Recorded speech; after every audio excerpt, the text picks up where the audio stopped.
That ought to be good. Well, hey, how you guys doing today? Thanks for showing up, and as you can see, I'm working on getting the engine back in the car.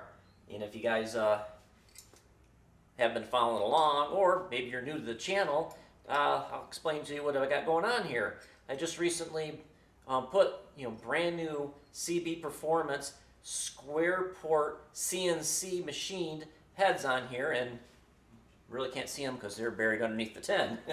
But what you can see is the high flow big beefy manifolds that I stuck on.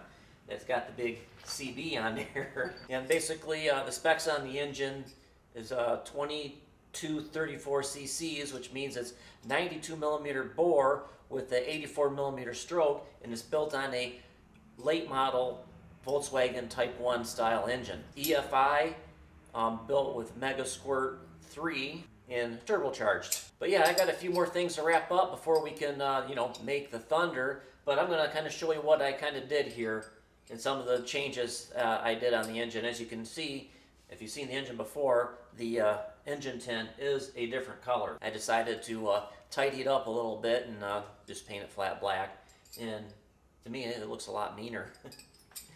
The other thing I did, come over here and I'll show you. You can see tucked way back in here the shiny spring. I decided to stick a little bit bigger, actually it's just a bigger diameter spring. The old spring I had on there, worked fine when the engine was cold, but once the engine heated up, it didn't do its springy thing, and it had a little bit higher idle, and it wouldn't come back. The idle wouldn't come back down after you snap the throttle. So I'm hoping that one works. And when I did work the pedal with my foot, I did it a couple times in the car, it didn't really feel any different. I'm hoping it's not going to make the old foot tired. I'm spoiled with modern day cars running around with cruise control. So any long traveling with this may put a little stress on the ankle. The other thing I did is I did relocate the turbo for the third time. Basically, this is built on a CB Performance, what they call a hideaway header. And it's just, this header is designed so the turbo tucks way down, so it's hidden behind the apron, and you can shut the engine deck lid. I was having trouble with the turbo drain, because basically the drain is only about yay long, and it drains right into the bottom of the sump. I don't know if it was just a turbo I was running. I wound up running two different turbos. Second turbo, I had to move, it wound up moving up a little bit different. The mounting plate was different, so it did come back a little bit more. And then after that turbo that wound up being, it was a marketplace purchase, wound up being junk after about a year or two, I bought this turbo. This is a CX Racing turbo. It's a T3 T4 design. Looks like it's built on a 50 Air. I think this is a 63. I think it says 63. But when I put this turbo on, I even backed the turbo out a little bit more, and I did have to cut the apron a little bit. But still, my drain here come down, went under the header and then back over the header. I wound up relocating the drain to run a salvage pump. So I got a salvage oil pump on the turbo instead of just letting it free flow. And the trouble with the turbos, it was so low that it just didn't seem like it wanted to drain. And the engine out, I decided to raise it up even a little bit more so I can go over the header and have more of a gradual drain down to the pump. So I'm still going to be running the pump, but it should drain a lot better, and it's not touching the header or around all the heat. It's kind of up and away. I mean, there's still going to be hot here. Or what I didn't like about having the turbo down low and having that hose down low is you could really see it from the back of the car. It didn't help that it was shiny silver. You can see now I have a black one. Basically, I just rebuilt it with the old the old spray can. That should be good enough for now. I do need to start replacing some of the hoses in this car. A lot of this A&N hose is getting old, and the oil lines are probably going to fail, and the last thing I want is fuel lines to fail. So yes, I'm going to start slowly replacing all of that stuff. And I do like this black. I know they make a black cloth. I just don't know how it works around a lot of heat. But yeah, everything seems to be fitting really well. And I did have to rebuild the tailpipe here. I think I'm on 4.0. Could be 5.0. Who knows? I don't remember. I wasn't keeping count. But I liked last year's design. It sounded really good. It seemed to work really well. So I was hoping that I didn't have to change it too much. I didn't. I just had to add a little section to get it down a little lower, and then it still goes down around the oil filter. But my only concern is here, I'll show you. I believe I got it a lot leveler. Last year I think it was kind of tilted a little bit, but I don't have much clearance here when I get the tire on there. So basically I'm going to have to fit the tire and try it out, and you know, if I'm not comfortable with the clearance, I'm going to probably have to take an inch or so out of it this way. That shouldn't be too hard. Building that other section, actually I got lucky and I did it in one shot. Either I'm getting good at this or I just got really lucky. But yeah, I'm just about ready to fire this whole thing up. It makes noise. But I got one more thing I want to do. Actually, I have two more things I want to do. I still want to kind of maybe put a more of a modern accelerated cable in this, but it's good enough for right now. We're going to start it and run it. The other thing I want to do is I want to relocate this blow-off valve. And I think I'm going to cut it here because it'll just be easier to turn. And then I'll just put one of these rubber grommets in here, with a couple of hose clamps for now. And right now I kind of got it. I had to cut it and make it fit again. But it's kind of going to be hitting the throttle body here. So, having that rubber in there will help with that. And if I'm happy with this, I may just have Jeremy just weld it all back together again. We might have to put a little bit more of a bend in it. Because I want to be able to shut the tailgate a little bit more than the deck lid. I want to be able to shut the deck lid a little bit more than I have been doing. But I'm going to put the rear apron on here so you can see how I kind of hacked it up. That's right, it's not original, so I can buy another one if I have to. Well, there's what it looks like with the apron on, and like I said, I had to cut. Kind of looks horrible here, but surprisingly, when you shut the old tailgate, I call it tailgate again. When you shut the old deck lid, it's almost invisible. There's a little bit of the exhaust showing over here, and turbo sticking out. And it kind of gives that little wonder what he's got underneath the hood. Let's take a look. Yeah, I'm hoping to get the deck lid to shut a little bit more. You see, I added this little extension here when I first tucked out the turbo a little bit. And like I said, I don't know who designed this. I guess it could have been me. I don't know why I stuck it there and not around the corner here. Yeah, but I got to get a few more things tied up. Got the zip ties, some oil in the old car here, and some oil pressure. And then I got to calibrate the O2 sensor, and I'll show you how I do that.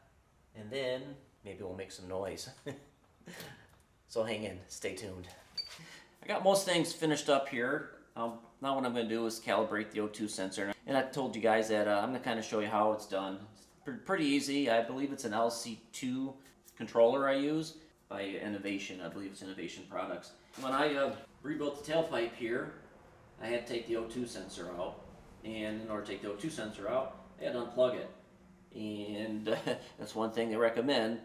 If you're going to calibrate it, calibrate it so it's out of the tailpipe. And the first thing I want you to do is to unplug the sensor. And then what we're going to do is we're going to go key it on, and the controller is going to get a little confused because it can't find an O2 sensor. Then we're going to plug the O2 sensor back in. What happens then is it kind of sets itself into a recalibration mode. So when you do plug an O2 sensor in it, it's going to want to calibrate it. They do recommend having the O2 sensor, like I said, out of the tailpipe into fresh air so it can calibrate itself. So let's go turn the key on the ignition. And another thing that's going to allow me to do is I still have the fuse in the fuel pump relay, and that's going to pressurize my fuel rail system. And we're going to have to key off and key back on again a couple of times, and that's going to allow me to see if I have any fuel leaks in the fuel system. So I'm actually doing two things here at one time. So let's go key the car on. We're going to key on here, and you should be able to see the controller laid out. It's down there someplace. See the red light come on. Here, oh, it's green light. It should turn red. Now that red blinking light saying there's something wrong. And then up on the dash here, well, it's not saying anything yet. Dash still says 7.4. Okay. Go back and see if any fuel leaks. Not seeing anything there. And that seems all dry. That seems dry. I did take this off up here too. Well, good. Fuel rails are dry. Controller did what it needs to do, so we are going to now plug it in. And yeah, the O2 sensor sitting here. And just lean it over there. I don't know if it matters if it touches any metal or not, but I usually don't let it touch any metal. Plug this in. This is always a pain in the butt to get unplugged. And now we're gonna go key the ignition on again. All right, look for those lights again. Now it's gonna blink. Then it will blink really fast. And I believe it'll stay lit. I think if we see red, it's gonna be bad.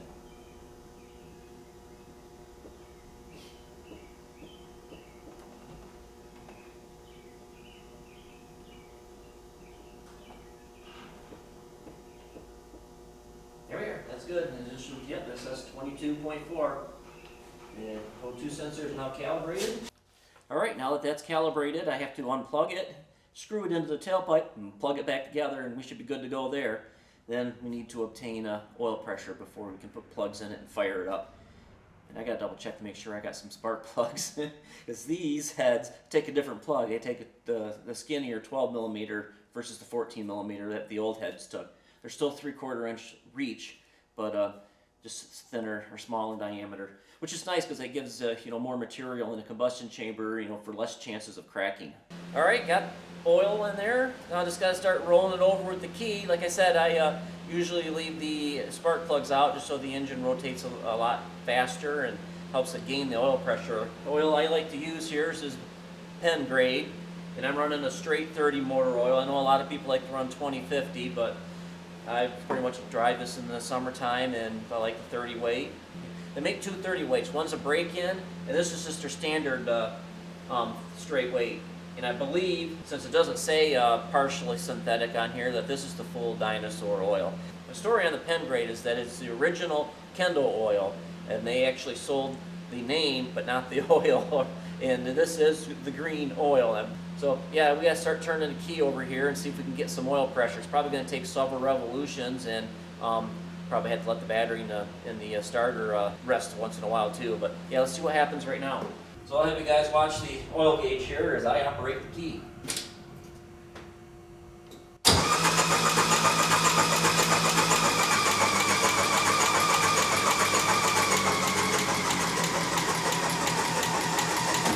I was hoping to get a few more revolutions out of that before the battery quit. But what I'll do right now, since we're resting, I will check and see if the oil went down. And it looks like it's pretty much about at the same spot, so it quite hasn't started moving yet. Alright, kicked up the old juice on the old battery charger. If that does any good.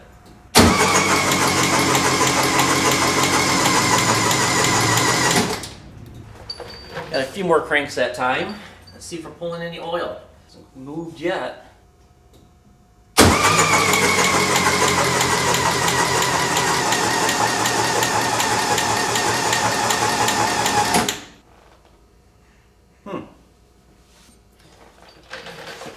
Hasn't started moving yet.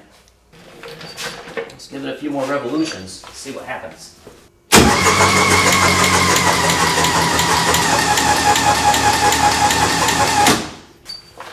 Not quite yet. The dipstick did get lower. We're getting closer. Won't be long now, folks. Alright, cross your fingers. Let's hope this needle moves this time.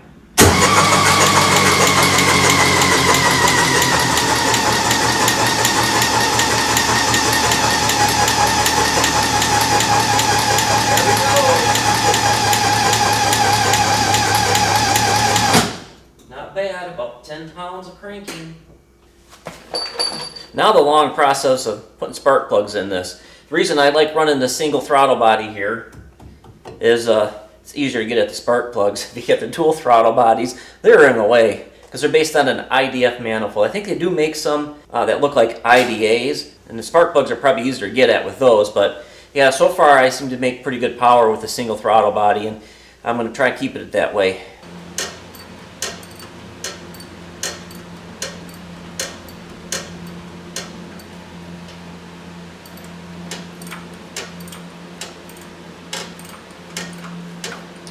The spark plugs are 10 miles long.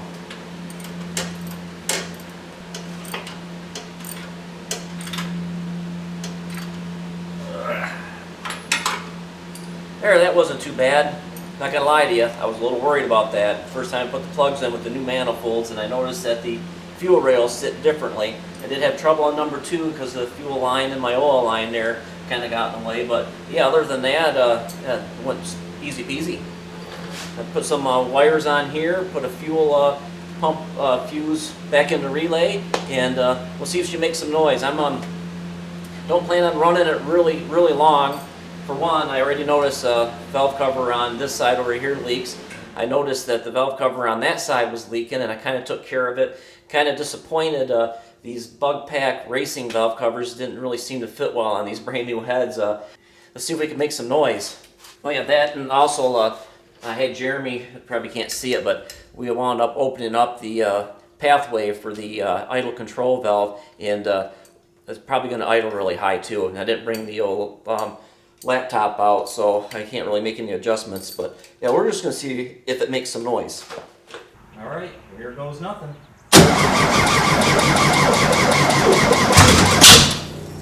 Popped off.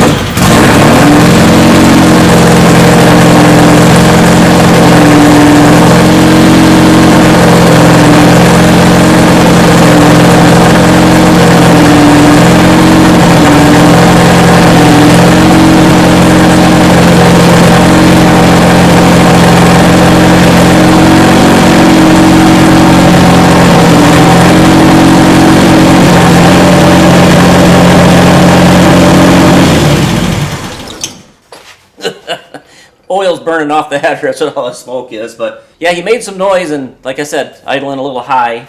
And yeah, there's a little oil down there, so got a couple little things to take care of before we do the first drive. But yeah, stay tuned for that. Gonna have to get the laptop out and do a little tuning. Looked like according to the O2 sensor, it was running a little lean. But yeah, other than that, I didn't hear anything really major. Something was rattling. If you guys seen what was rattling, let me know. But yeah, until next time, keep shifting those gears, keep cruising, and always enjoy the ride. We'll catch you next time.